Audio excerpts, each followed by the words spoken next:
Should I start a pension plan or continue investing in ETFs? Nice question. Just like an earlier question I got, if someone can answer this question for you in less than 2 hours and multiple meetings, then they have no idea what they're talking about. Everyone has their own unique individual circumstances, and these will all affect their choice of strategy. In my personal view, and this is not financial advice, the more diversification of asset classes you have, the better. So in this video, I'm going to focus on pension plans, and in the next one, I'll cover ETFs. So let's take a step back for those of you who don't know what these terms are. A personal retirement scheme, as the law calls it, or a private pension plan, is a plan where you would give a service provider an amount of money, typically every month, and that service provider would invest that amount of money in a series of investments. Unfortunately, although the law calls it a personal retirement scheme, some service providers call it a personal pension plan, a retirement pension plan, a lifetime private pension scheme, and more. Anyway, these are the benefits of a private pension plan. Number one, you'll receive an annual tax credit of 25%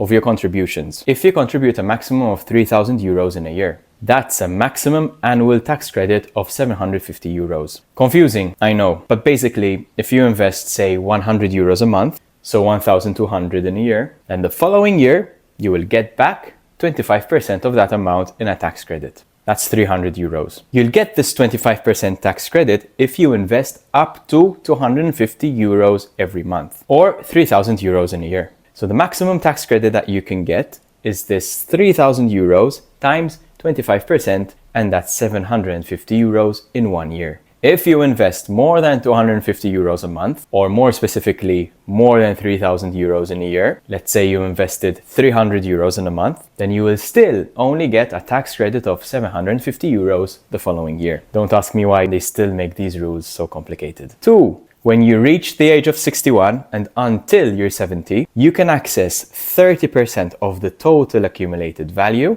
of your pensions over all the years you've been invested. Let's call this a cash lump sum. This cash lump sum is also tax-free. The other 70% of the portfolio can be drawn down in a steady manner, but is not tax-free. But there are drawbacks to a private pension plan. 1. You have to keep your money tied up until the age of 61. Otherwise, you'll incur some hefty penalties. You can pause your contribution to the pension plan, but still, you can't withdraw any money. This is a major drawback, of course. 2. The entry costs, as well as the annual management fees of some of these pension plans are, in my view, excessive. I mentioned the concept of compounding in many of my free videos, but unfortunately, fees also compound. So make sure to ask all about the fees that the service provider is charging you, and make sure that you understand them all. If you don't, speak to an independent, qualified professional who can help. So follow me for more finance tips that you should have been taught much earlier.